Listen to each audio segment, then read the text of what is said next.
discussing Santa Anna's move north, but I want to also bring up the Tornell Decree. Right.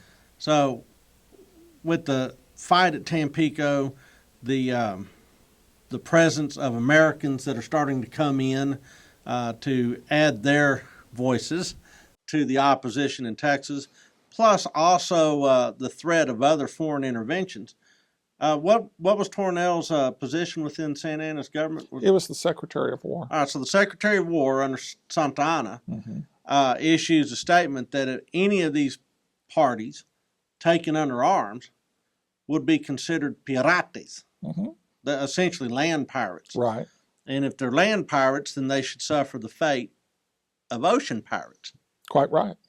So that's really what's rolling around inside of Santa Anna's head as he's starting to plot his move into Texas, correct? Well, and Santana is convinced that the events in Texas are the problem is not so much the colonists, but the outside agitators from the United States, and specifically from New Orleans. Well, I've been to New Orleans. I buy that. Yeah. A little bit of agitation that goes on there. And he believes that this rebellion is trumped up because, remember, Andrew Jackson has tried to buy Texas from Mexico. So, that's the first thing the United States did when Mexico declares independence is try to buy their northern frontier.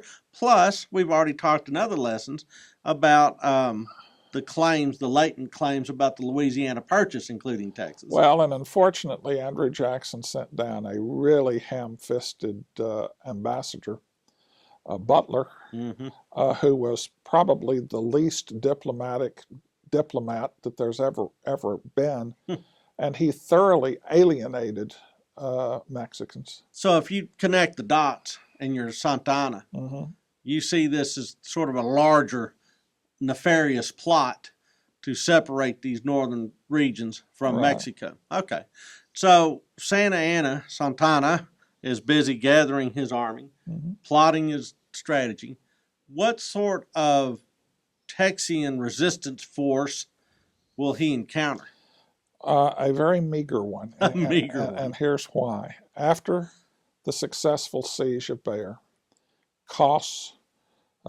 surrenders Coss agrees to retire to a spot south of the Rio Grande and never again take up arms against the Federalist Constitution of 1824. And many people say, our job here is done. Yeah. And many of the Texian colonists go home to enjoy Christmas with their families. Now, who's left? These American volunteers who have come in. So the actual colonists go home, but the newcomer Americans are the residual force. And why? Because they have no homes and families to Texas to go to.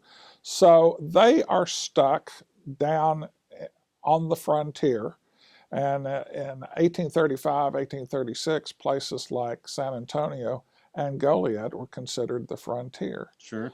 And so these American volunteers, people like the New Orleans Grays, people like the Alabama Red Rovers, it's these American volunteers that shoulder the burden of the war effort.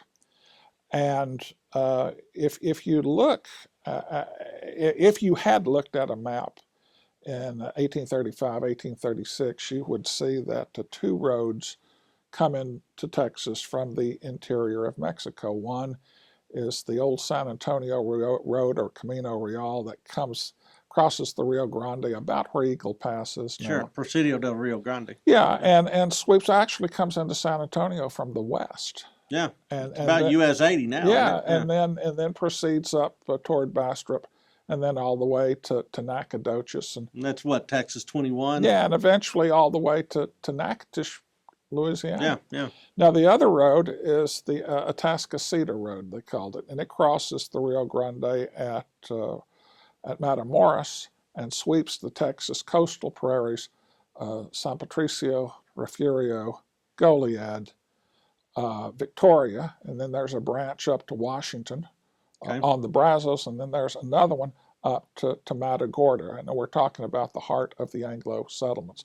And then continues on to Louisiana. It does indeed. Because that's one of the early cattle driving routes yes, into it New does. Iberia and Opelousas. So when the Mexicans come, they know they're going to come up one of these two roads. Yeah, well, you've got to. You've got two. Now, here's the deal.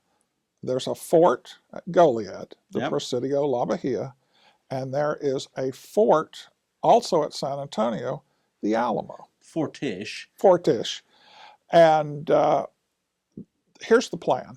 You guys, a skeleton force, stay down here in these forts, block these vital arteries, and when you see the enemy coming up the road, holler out, and the rest of the homeboys will come rushing down to these vital choke points. Like Minutemen. Yeah, and that's not a bad plan. Yeah. Stop the enemy on the frontier, keep them out of the Texian settlements, away from our women folk, our children.